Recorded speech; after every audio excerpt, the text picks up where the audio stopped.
আমাদের বহরপুর মসজিদে একদিনের জন্য এক বিশাল জালসার আয়োজন করা হয়েছিল। বিশ্বাস করেন ভাই, কোথাও যদি জালসা কিংবা মেলা হয় মানে মেয়ে মানুষই বেশি থাকে, যার কারণে আমি আর শিশির চলে যাই। আর এই মেলাটা মূলত আমাদের বাসার পাশেই হচ্ছিল, যার কারণে ভাবলাম যে যাই ঘুরে আসি আর কি।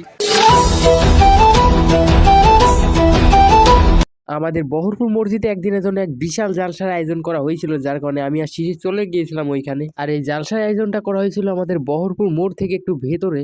হ্যালো এভরিওয়ান, আসসালামু আলাইকুম। আমি আছি আপনাদের সাথে লোকাল হিরো। তো ফাইনালি চলে আসলাম জালসার মাঠে। ভাই বিশ্বাস করেন, শুধু আজকে আমি একাই না, আমার সঙ্গে শিশিরও চলে আইছে।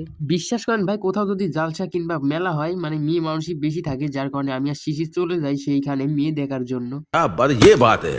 তবে কি আর বলি ভাই, এদিকে আমি আর শিশির হেভি আকারে মেয়ে টিয়ে দেখতেছিলাম। বিশ্বাস করেন ভাই, আমাদের জালসা মাঠে যে এত ক্রাউড আমি কল্পনাও করতে পারি নাই। এখানে আসার পরে দেখলাম সেই বিষয়টা। আর এই মেলাটা মূলত আমাদের বাসার পাশেই হচ্ছিল, যার কারণে ভাবলাম যে যাই ঘুরে আসি আর কি। আর আমার কথা কি আর বলি ভাই, আপনারা সবাই জানেন যে আমি একটু চিপা চাপা মানুষ। কেন? কারণ আমি কোথাও গেলে মানে টাকা পয়সা কিছুই নিয়ে যাই না, আর কিছু নিয়ে গেলেও খরচ করি না।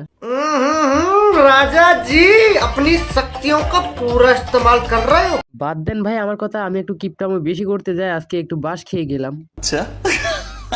বিশ্বাস করেন ভাই, আমি আজকেই 20টা টাকা খরচ করলাম, মানে 20টা টাকা। আর এদিকে আমার 20টা টাকা বাস গেছে, আর অন্যদিকে দেখি শিশির হেভি দেওয়া দাপতেছে, যার কারণে আমিও আর বেশি দেরি করি নাই। আমিও মানে হেভি দেওয়া দাপতে শুরু করে দিয়েছিলাম। বাই দাবে আমি বলতে চাচ্ছি, মানে আমিও মানে হেভি আকারে খাওয়া দাওয়া করতেছিলাম।